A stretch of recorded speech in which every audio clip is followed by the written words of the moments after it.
Hey there, Croven here for the Drone Bay. EVE Online Catalyst is right around the corner, and CCP recently hosted a stream giving us a more detailed look at some of the new things coming in the expansion, including the new 2D map, carrier buffs, and more details about the new ships. So let's dive in. We'll start off with something that one viewer pointed out I didn't discuss in my previous preview video, the 2D map. I was waiting to do a video on it in hopes that we'd get a closer look, and on the most recent stream, CCP Reject and CCP Mercury spent about 20 minutes going over all of the new filters and features the map offers. I'll be including some of the visuals from the stream, and we'll post a link to the whole recording in the description if you want all of the details. Eve's map is beautiful, but it's not always terribly practical for pilots. While the in-game filtering options have greatly improved over the last year or so, most veteran pilots use outside services like Dotlan for intel and navigation, since its 2D style makes it easier to see where systems, constellations, and regions connect. With Catalyst, CCP is bringing in some of that Dotlan functionality to the in-game map while adding some of the aesthetic beauty that already exists within the in-game client. We got a 20-minute deep dive into the map from the stream, but here are some of the highlights. First off, the layout of the 2D map had to be arranged manually, which had to be a huge task. One thing that impressed me is that CCP says they worked directly with Wallari, the developer of Dotlan, as part of the project. They know that that's what their players actually use, so going to the person who developed that tool is a really cool thing, in my opinion. One of the new options being added is the visibility of data in the 2D map. For example, if you check the map for numbers of pilots in space right now, you get various sized blobs of light on the map to indicate player activity. Hovering over that blob shows you the actual number. With the new map, systems will display the absolute value on the colored dot that represents each system. This makes it so much easier to see what you're looking at a glance. Pilots will also be able to change the sensitivity of the heat map within the in-game map. They can change the color gradient, filter systems by types of ore, and many other options to more fully customize how the data is displayed on the in-game map. These changes are all great. Despite all the new ships and mining changes, this is the feature of Catalyst that many players are going to interact with the most, probably myself included, so it's great that CCP appears to have done a really good job with it. Another interesting visualization change is jump ranges. Currently, sitting in a jump-capable ship will show a sort of bubble, indicating what systems that ship can reach from its current location. While this is handy, it does generally mean tabbing back over to Dotland. The new 2D map will directly highlight the systems that your jump drive can reach, making it a lot easier to read at a glance. On the stream, it was pointed out that this would be particularly useful for things like Black Ops battleships operating in hostile territory. As someone who participates in that sort of thing, I agree that it's going to likely be a very useful feature. In addition, highlighting a system will show you the range in light years and the fuel consumption required for the jump, which are great quality of life additions. It's worth noting that planning a trip of multiple jumps is not currently part of the map. If you're planning on traveling a good distance, you'll probably still want to use Dotland. Ultimately, while this change doesn't affect game balance, resource distribution, or anything to do with actually piloting your ship, I think the quality of life improvements are really significant, and I am looking forward to it. It's also worth noting that the 2D map is completely optional. If you like things the way they are, or even the way they were before the previous round of changes, you're still able to use the map in those ways as well. Next, CCP Trash Panda and CCP Kestrel joined CCPB to discuss the new ships, starting with the mining destroyers. CCP is making it very explicit that the Pioneer is meant to be a midpoint between the Venture and a mining barge, at least when it comes to mining ore. A fit Venture costs a couple million-esque, while the hull alone for a Covetor currently runs more than 50 million. As CCP Kestrel pointed out on the stream, that means that losing a barge could set back a newer pilot significantly and making the climb back into one very difficult. The idea is that a Pioneer will cost about 10 million ISK and will be flyable by alpha characters, though they'll only be able to train the mining destroyer skill to level 2.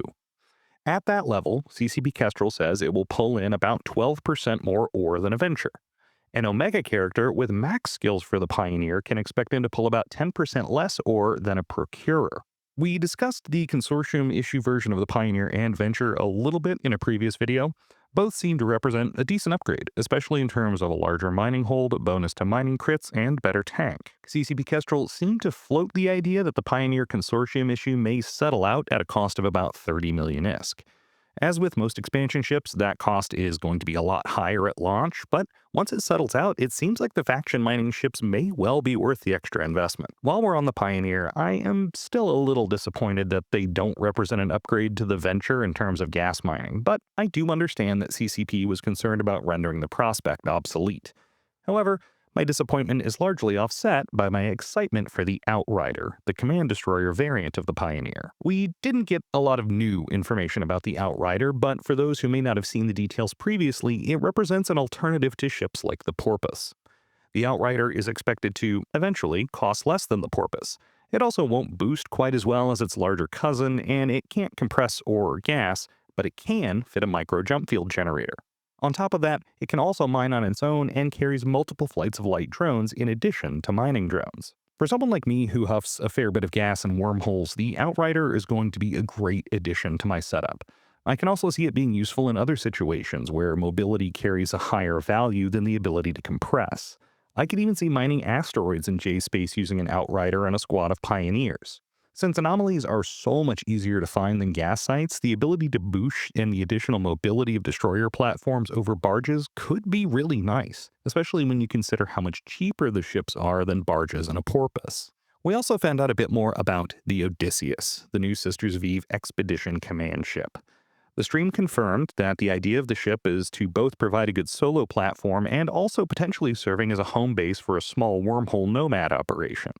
As I've said in previous videos about the Catalyst expansion, I love the idea of the Odysseus.